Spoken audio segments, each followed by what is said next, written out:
చేసేసి అయిపోయింది అంటారు. కానీ అవలేదు. ఆత్మ అలాగే ఉంది. ఆత్మకు మరణం లేదు. చనిపోయింది శరీరం. కాబట్టి శరీరాన్ని తీసుకెళ్ళి కాలుస్తారు, పూడుస్తారు, ఏదో చేస్తారు. మరి ఆత్మ ఏమవుతుందనే సత్యాన్ని చెప్పడానికి యేసు ప్రభు ఈ లోకానికి వచ్చాడు. నశించు దానిని వెతకి రక్షించడానికి వచ్చాడు. ఆత్మ దేవుడి దగ్గరికి వెళుతుంది. ప్రపంచంలో ఏ మనిషి చనిపోయినప్పటికీ వెంటనే చనిపోయాడు అనేటప్పటికీ లోపల నుంచి ఆత్మ వెళ్ళిపోతుంది. ఈ ఆత్మ నేరుగా దేవుడి దగ్గరికి వెళ్తుంది. ఎందుకంటే ఆత్మ దేవుడి దగ్గర నుంచి వచ్చింది. అసలు ఆత్మ అంటే ఏంటి? దేవుడు ఊదిన ఊపిరి, జీవాత్మ.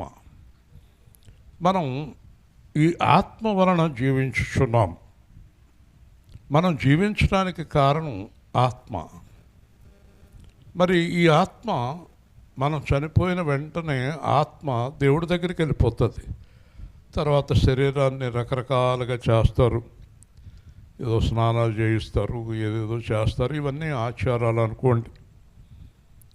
మరి ఈ శరీరంలో ఆత్మ ఉందా అంటే లేదు, వెళ్ళిపోయింది. దేవుడి దగ్గరికి వెళ్ళి నిలబడింది. దేవుడు అంటాడు, నువ్వు వెళ్ళవలసిన ప్రదేశం అంటాడు. అంటే పాతాళము, అగ్నిగుండము, చీకటి లోకము, పరదైసు, పరలోకము, దేవుని లోకము, ఆకాశములు, మహాకాశములు, సముద్రములు, భూములు, పాతాళములు. ఎందుకంటే ప్రకటన గ్రంథంలో అంటాడు, సముద్రం తన మృతులను, పాతాళం తన మృతులను, భూమి తన మృతులను దేవుడికి అప్పగించను. సో ఈ ఆత్మలన్నిటినీ చివర్లో తీర్పులోనికి తీసుకొస్తాడు. ఈ ఆత్మలన్నిటికీ తీర్పు ఎప్పుడు వస్తుందంటే దాని పేరు అంతము. లోకము అంతమైపోయిన తర్వాత తీర్పు జరుగుతుంది. ఆ తీర్పు జరిగినప్పుడు దేవుడు పాపములో ఉండి చనిపోయిన ఆత్మను నరకానికి పంపుతాడు. పాపము నుండి విడుదల పొంది చనిపోయిన ఆత్మను దేవుని లోకానికి పంపుతాడు.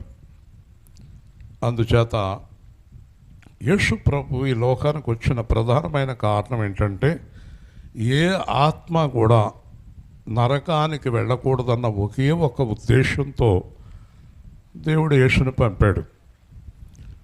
మరి ఆత్మ నరకానికి వెళ్ళకూడదంటే ఏం చేయాలంటే దేవుడు చెప్పినట్టు జీవించాలి. దేవుని స్తోత్రం. ఈ రోజుల్లో దేవుడు చెప్పినట్టు జీవించేవారు ఎవరు కనిపిస్తున్నారు మనకి? పోనీ బైబిల్ పట్టుకున్నవారు జీవిస్తున్నారంటారా? వాళ్ళు మోసగాళ్ళు ఎక్కువగానే ఉన్నారు.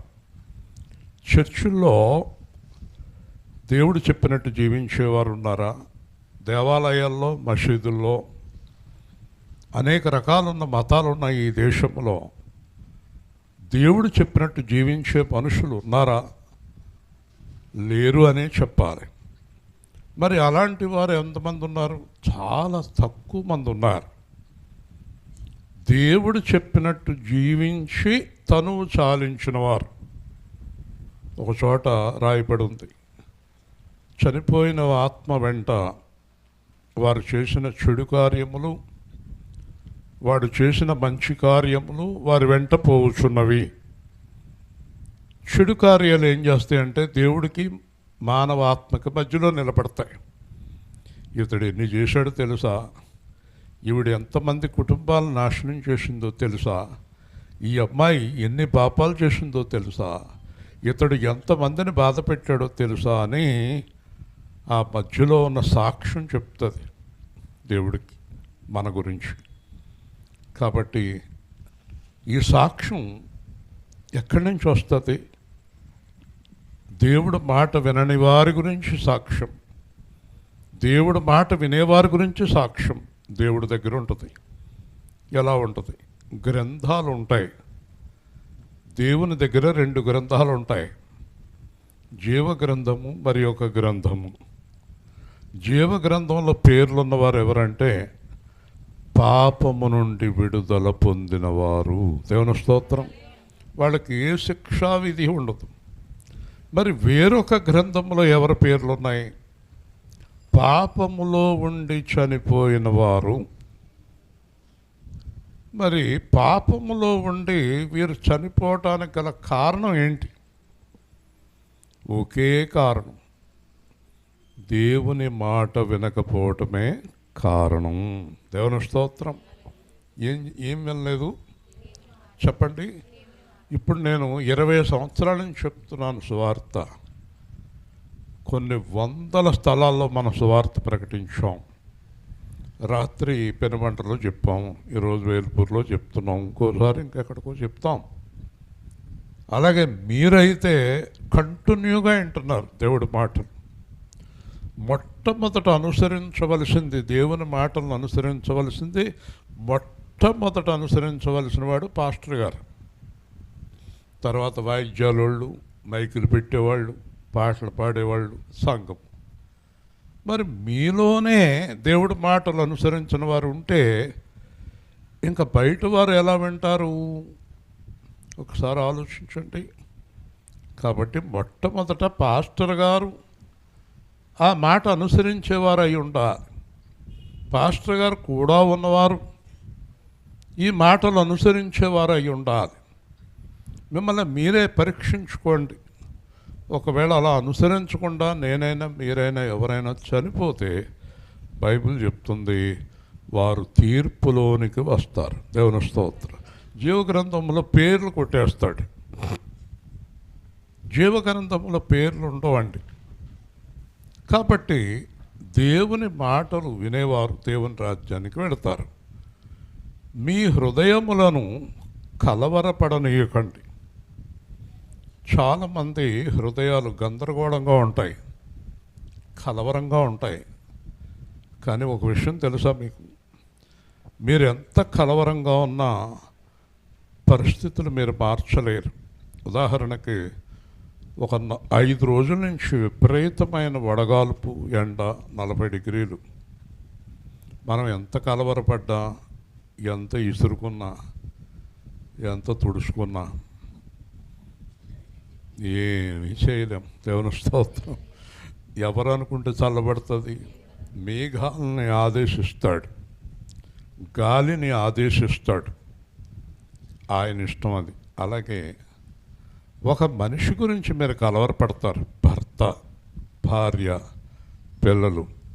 మీకు తెలుసా, ఒక మనిషి ఎంత ప్రయత్నం చేసినా ఇంకొక మనిషిని మార్చలేడు. దేవుని స్తోత్రం. మార్చలేడు. ఎందుకంటే వాళ్ళ స్వభావం వాళ్ళదే, వీళ్ళ స్వభావం వీళ్ళదే. ఏం చెప్తారంటే, పాస్టర్ గారు చెప్పారు కానీ అబ్రహాం గారు మనకు అలా చేయడం కష్టం అంటాడు పక్కన ఉన్న ఆయన. అబ్రహాం గారు పక్కన ఉన్న ఆయన ఈయనంటాడు, నేను కూడా అలాగే అనుకున్నాను కానీ కొద్దిగా కష్టమే అంటాడు ఆయన. వాళ్ళిద్దరికి పక్కన ఉన్న ఆయన చూద్దాం అంటాడు. ఈ లోపల టైం అయిపోయింది అనుకోండి, ముగ్గురు కిందకి వెళ్ళిపోతారు. దేవుని స్తోత్రం. జాగ్రత్త సుమా. బోధకులమైన మనకు ఎక్కువ తీర్పు ఉంటుంది. అంటే పాస్టర్ గారు కూడా ఉండే వాళ్ళకి తీర్పు ఎక్కువ ఉంటుంది, మిగిలిన వాళ్ళకి తక్కువ తీర్పు ఉంటుంది. వింటున్నారా? దేవుడి మాటలను అనుసరించవలసిందే. కాబట్టి దేవుడు ఏమంటున్నాడు అంటే, మీరు ఎప్పుడైతే నా మాట వింటారో మీ హృదయంలో కలవరం ఎగిరిపోద్ది అంటున్నాడు. హల్లెలూయా. దేవుడు మాట వినేవారు హృదయంలో ఏముండదట? కలవరం ఉండదు. ఎంచేత? కలవరం ఎందుకు కలుగుతాయా? ఏదో చిన్నదో పెద్దదో పాపాన్ని బట్టే కలవరం కలుగుతుంది. మరి కలవరం ఎప్పుడు పోద్ది? దేవుడే చెప్తున్నాడు, దేవుని యందు విశ్వాసం ఉంచుచున్నారు, నా యందు విశ్వాసం ఉంచండి, అప్పుడు మీ కలవరం పోతుంది. హల్లెలూయా. జాగ్రత్తగా వినండి. ఇప్పుడు మీకు చాలా కలవరం, కొంతమందికి పెద్దోళ్ళం అయిపోతున్నాం, చాలా పెద్దోళ్ళు అయ్యాక పిల్లలు పుట్టారు. ఈ పిల్లలు ఎదిగేటప్పటికి నేను చచ్చిపోతే, వాళ్ళ నాన్న చచ్చిపోతే ఈ పిల్లవాడు ఏమవుతాడు, ఆ పిల్ల ఏమవుతుంది, మరి మా ఇంటికి వచ్చినప్పుడు నేను లేకపోతే నా కూతుర్ని నా కోడలు చూస్తుందా, నా కొడుకు చూస్తాడా, చాలా ఆలోచనలు కదా, చాలా విషయాలు. నాకు ఏదైనా అనారోగ్యం వస్తే డబ్బు లేకపోతే ఎలాగా, నన్ను మా ఆయన వదిలేస్తే ఎలాగా, నన్ను మా ఆవిడ వదిలేస్తే ఎలాగా, నేను మంచం మీద పడితే ఎవరో చూడకపోతే ఎలాగా, ఇవన్నీ కూడా మీరు పొందే కలవరాలన్నీ కూడా దేవుడి మీద విశ్వాసం లేనివారు. హల్లెలూయా. మరి దేవుడి మీద విశ్వాసం అంటే చెప్పండి. ఎవరు నన్ను చెయ్యి విడచినా యేసు చెయ్యి విడువడు, ఎవరు నన్ను చెయ్యి విడచినా యేసు చెయ్యి విడువడు, చెయ్యి విడువడు, చెయ్యి విడువడు, చెయ్యి విడువాడు, నా చెయ్యి విడువాడు. తల్లి ఆయనే, తండ్రి ఆయనే, తల్లి ఆయనే, తండ్రి ఆయనే, లాలించును పాలించును, లాలించును పాలించును. ఎవరు నన్ను చేయి విడచినా యేసు చేయి విడువడు. రక్తము తోడా కడిగి వేశాడే, రక్షణ సంతోషం నాకు ఇచ్చాడే, రక్షణ సంతోషం నాకు ఇచ్చాడే. ఎవరు నన్ను చేయి విడచినా యేసు చేయి విడువడు.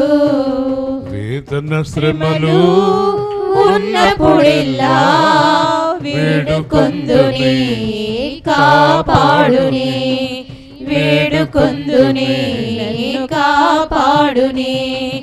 ఎవరు నన్ను చేయి విడచినా యేసు చేయి విడువడు. 28 సంవత్సరాల కిందట జూన్ 7వ తారీఖు నేను పొద్దున్న ఎందుకని మాట్లాడలేదు, కానీ 28 సంవత్సరాల కిందట జూన్ 7వ తారీఖుని నేను, నా భార్య, నా పిల్లలు తప్ప ఎవ్వరూ లేరు. 28 సంవత్సరాల కిందట. మరి 29 సంవత్సరాలకి సమయంలో ఏ తాళాలు వాళ్ళ దగ్గర ఉన్నాయి, ఇందులో వాళ్ళే కదా తాళం వేసింది, వాళ్ళే తాళం వేసింది. బయట కూర్చోమని సువార్త ఇదాకా వాళ్ళే తాళం వేసింది. తాళం నా దగ్గర లేదు. లాస్ట్లో కారులోకి వచ్చింది తాళం వేసి ఆవిడే. ఓకే, కాబట్టి 28 సంవత్సరాల కిందట ఎవరూ లేరు. 29 సంవత్సరాల కిందట అంటే దానికి ఒక సంవత్సరం ముందు, అంటే 97 జూన్కి ఎవరు లేరు. 96 జూన్కి 10,000 మంది ఉన్నారు నా దగ్గర. దేవుని స్తోత్రం. ఎంతమంది? 10,000. 97 జూన్కి నేను, నా పిల్లలు, పుట్టినరోజులు లేవు, ఏమీ లేవు, ఏమీ లేవు. వింటున్నారా? మళ్ళీ 2025 జూన్కి 300 మంది ఉన్నారు. దేవుని స్తోత్రం, దేవుని స్తోత్రం. చెప్పండి ఏంటి? నా దగ్గర లేదండి. తణుకులో వదిలేస్తే ఏం చేస్తారు? ఏం చేస్తారు తణుకులో వదిలేస్తే? ఏం చేస్తారు? అది కాదు.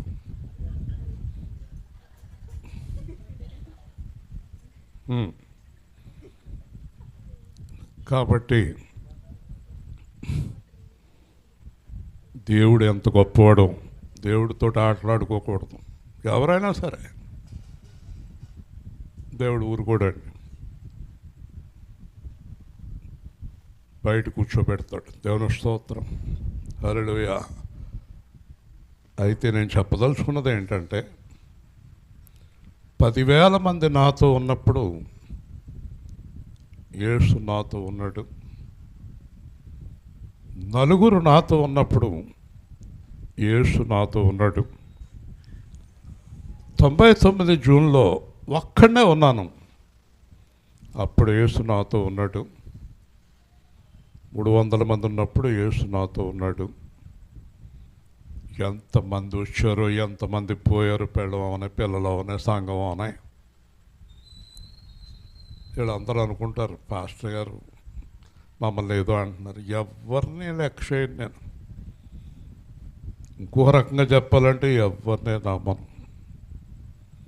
అప్పుడు, ఇప్పుడు, ఎప్పుడు. వింటున్నావయ్యా నువ్వు కార్పెంటరు? జాగ్రత్త, యేసు నన్ను వదలలేదు. హల్లెలూయా, గట్టిగా చెప్పండి. కాబట్టి మీరు ఎవరి మీద నమ్మకం పెట్టుకుంటున్నారు? పెళ్ళం మీద, మొగుడు మీద, పాస్టర్ గారి మీద, మీ పిల్లల మీద, డబ్బు మీద, ఆస్తి మీద, ఐశ్వర్యం మీద? ఎవరి కోసం జీవిస్తున్నారు మీరు? చెప్పండి. దేవుడి మీద నమ్మకం కలిగి ఉన్నవారు జీవితంలో ఎప్పుడు పడిపోరు. దేవుని స్తోత్రం, హల్లెలూయా. ఎప్పుడు పడిపోరు. యేసుక్రీస్తుని విడిచిపెట్టి డబ్బుల కోసం పరుగులెత్తి, మొగుడు కోసం పరుగులెత్తి, పెళ్ళం కోసం పరుగులెత్తి, పిల్లల కోసం పరుగులెత్తి, ఎవరో వెళ్తారట ఆదివారం ఆరాధన మానేసి ఎక్కడికి వెళ్ళొస్తుందట. నీకు దేవుడి కంటే చాలా ఎక్కువ పనులు ఉన్నాయా? దేవుడిని విడిచిపెడతావా? దేవుడి కంటే నీకు చాలా ప్రాముఖ్యమైన పనులు ఉన్నాయా? నువ్వే లేకపోతే మయ్య పాటలు, నీవే లేకపోతే నేనేమైపోదునయ్యా. దొంగ పాటలు పాడకండి. నిజంగా యేసు ప్రభుని ప్రేమిస్తున్నారా మీరు? నిజంగా యేసు ప్రభునందు విశ్వాసం ఉంచారా? ఒక్కటే చెప్తాను,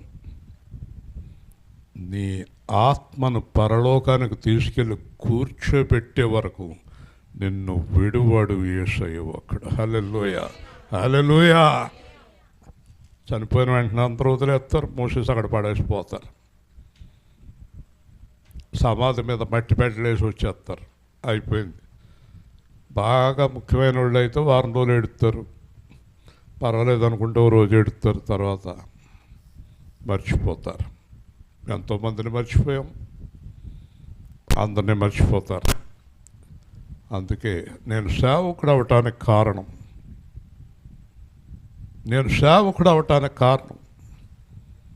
25 సంవత్సరాల కిందట జాన్ వెస్లీ గారి చరిత్ర, అమెరికా దైవజనుడు, ఆయన చరిత్ర ఒక రోజున ప్రభు అన్నాడు, ఈ చరిత్ర అంతా చదువు ఇశ్రాయేలు అన్నాడు. నేను పైన కూర్చొని ఆ పుస్తకం తెరిచి చదివి, ఆ పుస్తకం పూర్తయిన తర్వాత లోపలికి వెళ్ళి మోకరించి, నాయన జాన్ వెస్లీ లాంటి సేవకుడిని అవ్వాలని కోరుకుంటున్నాను అన్నాను. హల్లెలూయా. ఆయన తల్లి ప్రార్థనతో, ఎందుకంటే మీరు అందరూ పిల్లల తలకాయల దగ్గర కూర్చొని ప్రార్థన చేసే తల్లులు ఉన్నారు కదా ఇక్కడ. మీరు పిల్లల దగ్గర, పిల్లలు నిద్రపోయేటప్పుడు పిల్లల తల దగ్గర మోకరించి మీరు ప్రార్థన చేస్తున్నారు కదా. మీ పిల్లల తల దగ్గర మోకరించి ప్రార్థన చేసేవాళ్ళు చేతులు ఎత్తండి. ఊరికే అలా వచ్చి కూర్చుంటే ఆశీర్వాదాలు వచ్చేస్తాయి అనుకుంటున్నారా? ఊరికే హల్లెలూయా అంటే ఆశీర్వాదం వచ్చేద్దాం అనుకుంటున్నావా? ఊరికే అటు ఇటు తిరిగితే ఆశీర్వాదం వచ్చేద్దాం అనుకుంటున్నావా? నీకు ఊరికే వాక్యాలు వినేస్తే ఆశీర్వాదం వచ్చేద్దాం అనుకుంటున్నావా? ఎంత అజ్ఞానంలో ఉన్నావు. ఆ జాన్ వెస్లీ తల్లి క్షమించు 7-8 మంది పిల్లలు ఆవిడికి. అందరి దగ్గర తెల్లరగట్ల మోకరించి పిల్లలందరి గురించి ప్రార్థన చేసి జాన్ వెస్లీ తల మీద చేసి, ఈ బిడ్డను నీ సేవకుడిగా వాడుకొని ఆయన అని ఏడుస్తూ ప్రార్థన చేసేది. జాన్ వెస్లీ సేవకుడు అయిన తర్వాత ఆయన సాక్ష్యం చెప్తూ, మా అమ్మ నా చిన్నప్పుడు నా తల దగ్గర ఏడుస్తూ చేసిన ప్రార్థన వలన ఇవాళ ప్రపంచంలోనే నేను గొప్ప దైవజనుడిని అయ్యాను. హల్లెలూయా.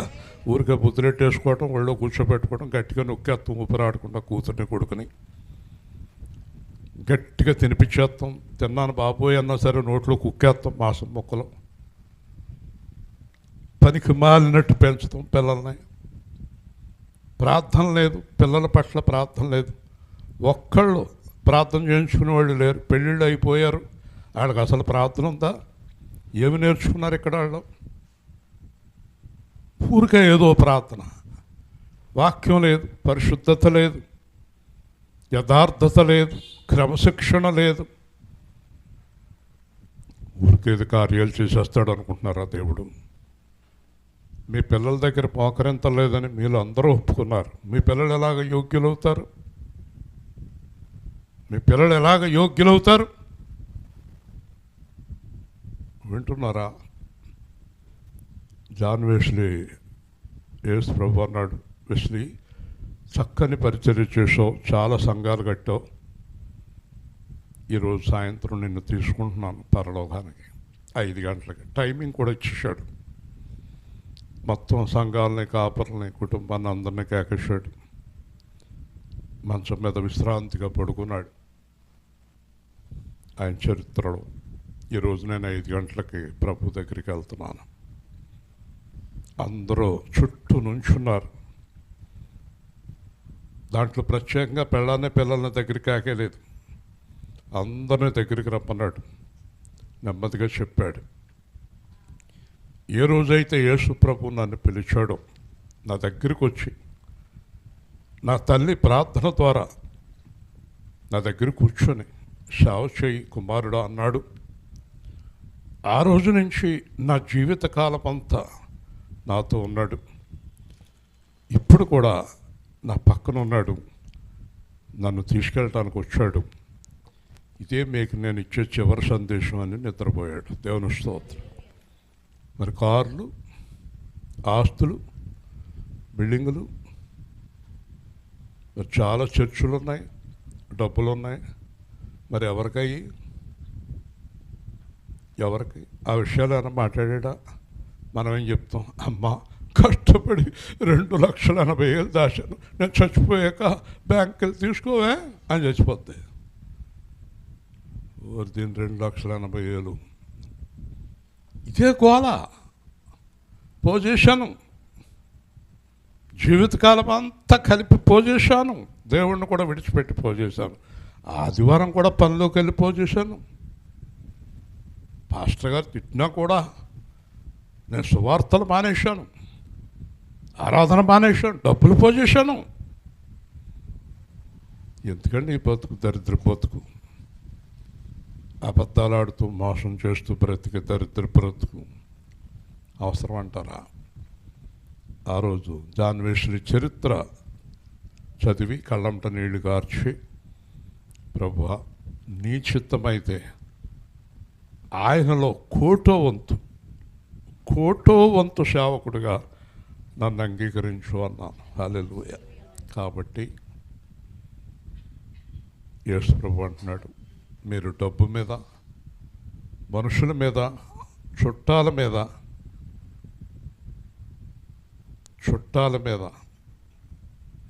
మీ బలం మీద విశ్వాసం ఉంచకండి, నా యందు విశ్వాసం ఉంచండి. హల్లెలూయా. ఎవరి మీద? మీ యందు మీరు విశ్వాసం ఉంచుకొని పడిపోయారు. మీ పిల్లల మీద విశ్వాసం ఉంచి పడిపోయారు. ఓ పాస్టర్ గారు బ్యాంకులో నుంచున్నాడు. నేను ఏదో పని చూసుకుని వచ్చేస్తున్నాను, ఆయన ఇంకా రావట్లేదు. తర్వాత ఒక రోజున అడిగాను, ఎందుకండి పొద్దున్న 10ంటికి వచ్చారు, మధ్యాహ్నం దాకా ఉన్నారండి. మధ్యాహ్నం దాకా కాదండి, సాయంత్రం దాకా ఉన్నాను అంటున్నాడు. ఏ అన్నాను, మా అబ్బాయి ఒక 50,000 పంపుతాను అన్నాడండి. సాయంత్రం దాకా బ్యాంకులో కూర్చున్నానంటే 50,000 కాదు కదా, 5 రూపాయలు కూడా పంపలేదు అన్నాడు. ఎవరు? పాస్టర్ గారు అబ్బాయి. మరి అదేంటి మీ అబ్బాయి అబద్ధం ఆడతాడా? ఏదో జరిగిందండి, పంపలేదండి. తల్లి, తండ్రి, కొడుకు, కూతురు అందరూ మోసమే. అందుకే మీరు డబ్బు మీద, మనుషుల మీద, పాస్టర్ గారి మీద, సంఘాల మీద, లోకం మీద విశ్వాసం ఉంచితే మీ హృదయం ఎప్పుడూ కలవరమే. దావీదు అంటాడు, నేను హాయిగా పండుకొని నిద్రపోదును, 10,000 మంది నా మీద యుద్ధానికి వచ్చినా నేను పండుకుంటాను, యుద్ధం యెహోవాది. దావీదు గారు ఎలా పడుకుంటారు మీరు? అంతమంది బయట మీ మీద యుద్ధానికి వస్తుంటే మీరు ఎలా పడుకుంటారు? అదే చెప్తున్నాడు యేసు ప్రభు, దావీదుకి నా మీద విశ్వాసం. హల్లెలూయా చెప్పండి. మీకుందా విశ్వాసం? మీకుందా విశ్వాసం? కాబట్టి నేను మీతో చెప్తున్నాను, వినండి. నా తండ్రి ఇంట అనేక నివాసములు కలవు. పరలోకంలో మీకు అందరికీ మహిమా గుడారాలు ఉన్నాయి. ఎవరైతే నా మాట విని నన్ను వెంబడించి నా సత్యంలో ఉండి, నా పరిశుద్ధతలో ఉండి, అబద్ధాలు ఆడకుండా, మోసం చేయకుండా, పాపం చేయకుండా ఎవరైతే నన్ను వెంబడిస్తారో వాళ్ళు ఇక్కడ శరీరం మట్టిలో కలిసిన వారి ఆత్మ నేను సిద్ధపరిచిన స్థలానికి వస్తుంది. హల్లెలూయా.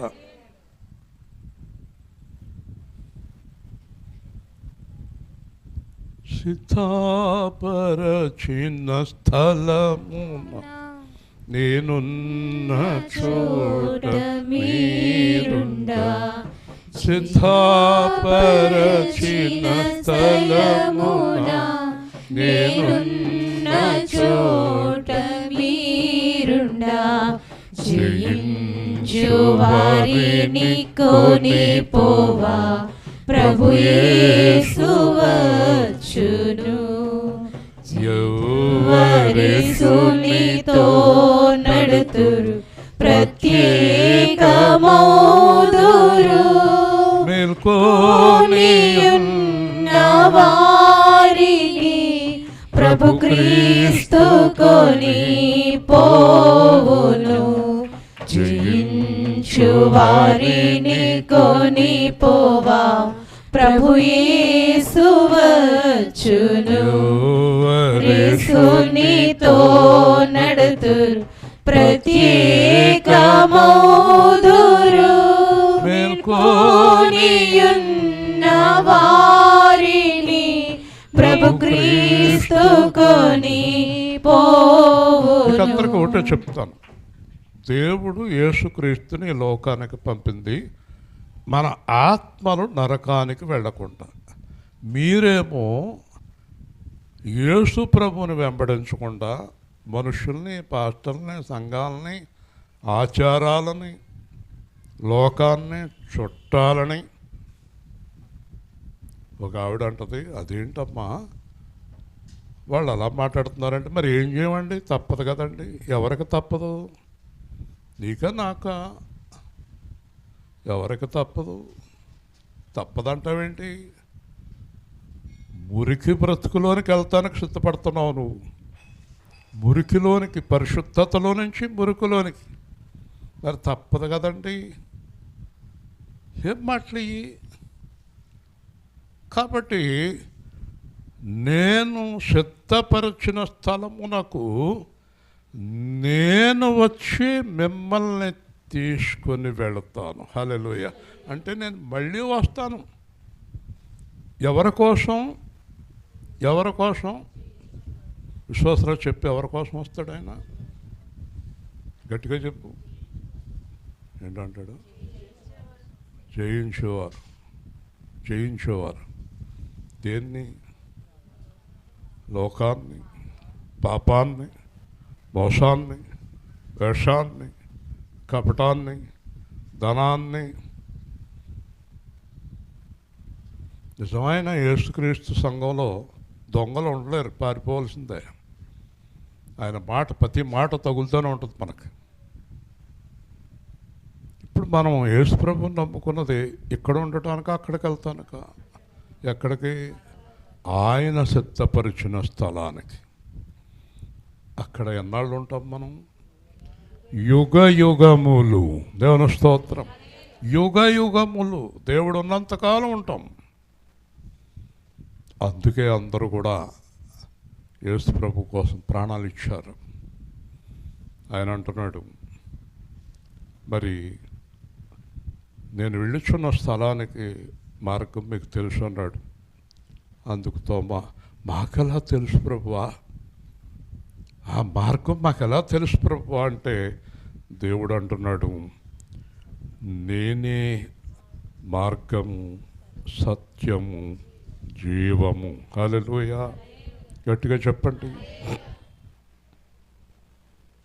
నేను ఎలా జీవిస్తున్నాను, నేను ఎలా మాట్లాడుతున్నాను, నేను ఏ విధంగా బ్రతుకుతున్నాను, నేను ఏ కార్యాలు చేస్తున్నాను, నేను ఎలా పరిశుద్ధుడిగా ఉన్నాను, నేను ఎలా చూస్తున్నానో, నా చేతులు ఎలా ఉన్నాయో, నా కాళ్ళు ఎలా ఉన్నాయో, నా అవయవాలు ఎలా ఉన్నాయో, నేను మొత్తంగా ఎలా ఉన్నానో, నేను ఈ 3.5 సంవత్సరాలు మీ ముందు ఎలా జీవించానో, మీరు అలాగ జీవింతేనే నా రాజ్యానికి వస్తారు. హల్లెలూయా. ఇంకేం మాట్లాడతానికి ఉందండి మనం? ఎందుకంటే కుంటి సాకులు చెప్తారు.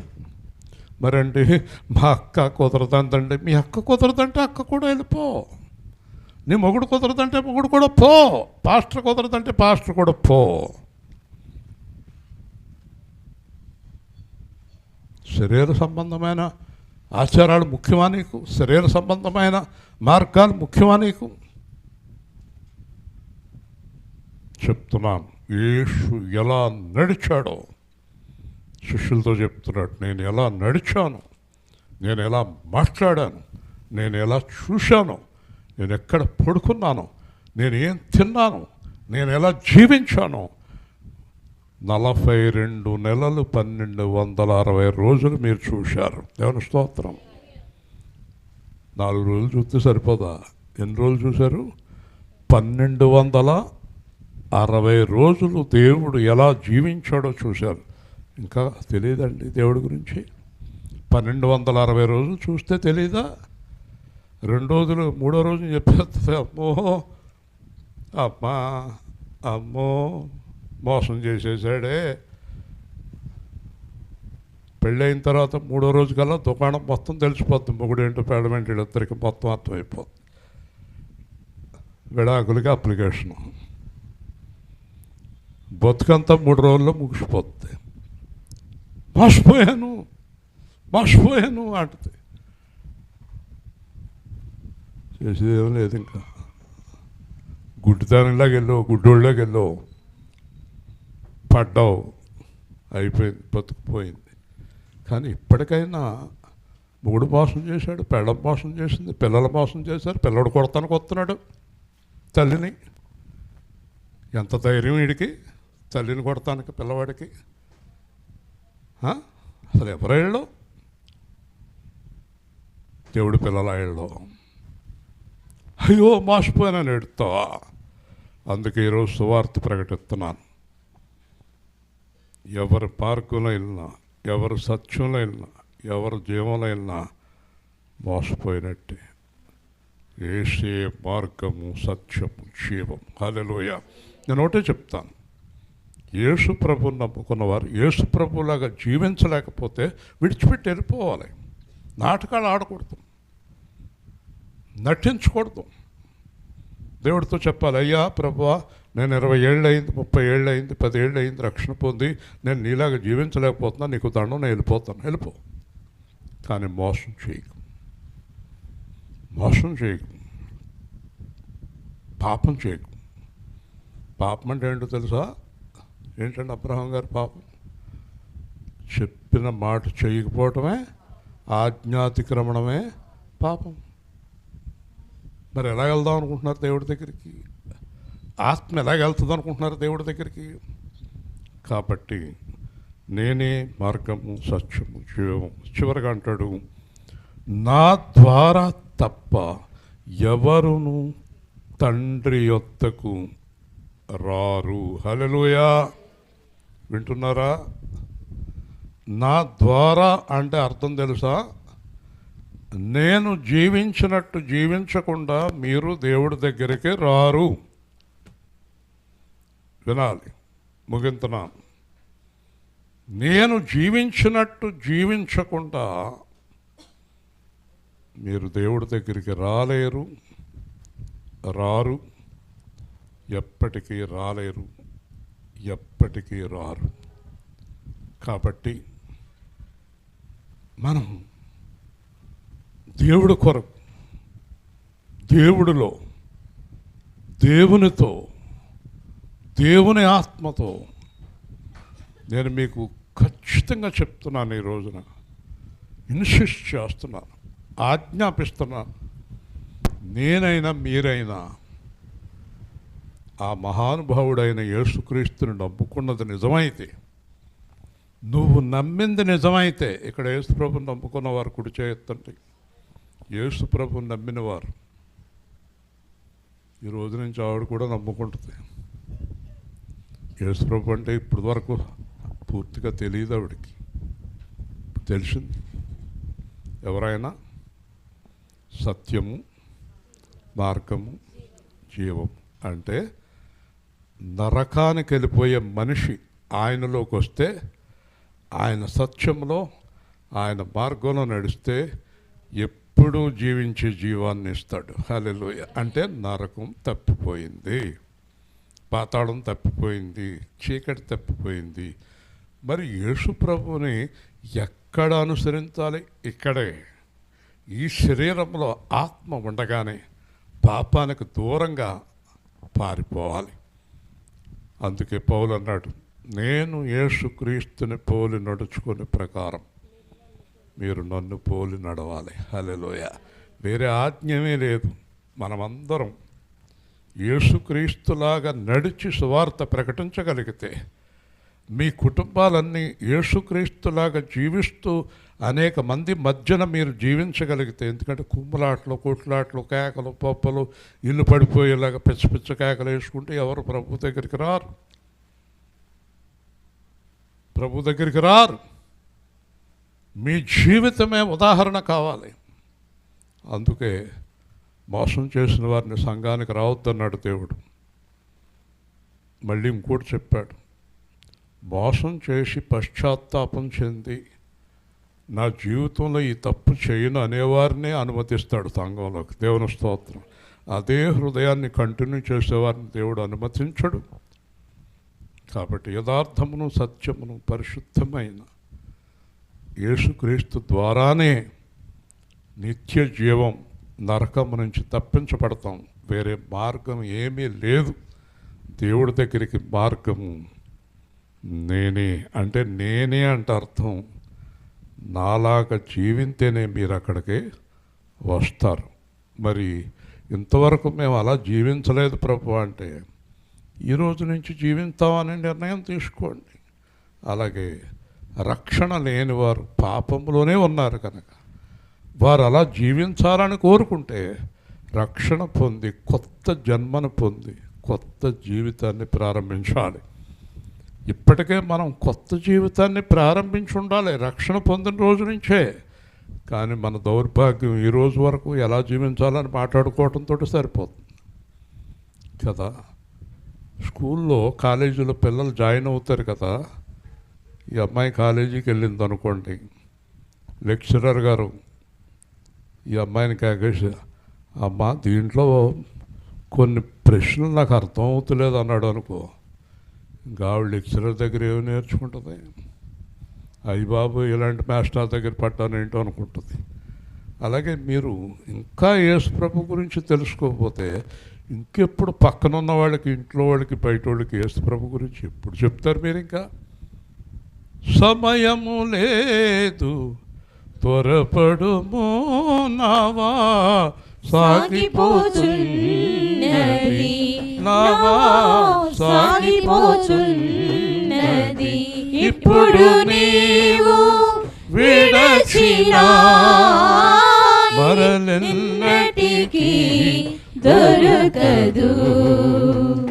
జీవననావా సాగుచున్నది, నావను నడిపే నావికుడేసు.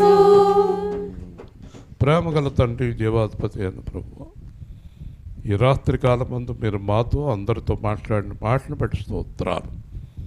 యేసుక్రీస్తు వలె జీవించుట, యేసుక్రీస్తునందు విశ్వాసం ఉంచుట, నరకము నుంచి తప్పించబడుట అనే విషయాలు మీరు మాకు అనుగ్రహించినందుకు స్తోత్రాలు. మేమందరం అలా జీవించాలి. శివలక్ష్మి గారిని, మరి గారిని, ఇక్కడ కూర్చున్న వారిని, మైకులో విన్నవారిని దీవించి ఆత్మను నరకానికి వెళ్లకుండా కాపాడుకునే కృపారక్షణ వారికి దయచేయమని, మరి సువార్త వినుట ద్వారా కూడా రక్షిస్తానన్నావు. విన్నవారిని ఒక్కసారి మీరు చూసి జ్ఞాపకం చేసుకోమని యేసు నామములో ప్రార్థిస్తున్నాము తండ్రి. ఆమె మంచిదండి.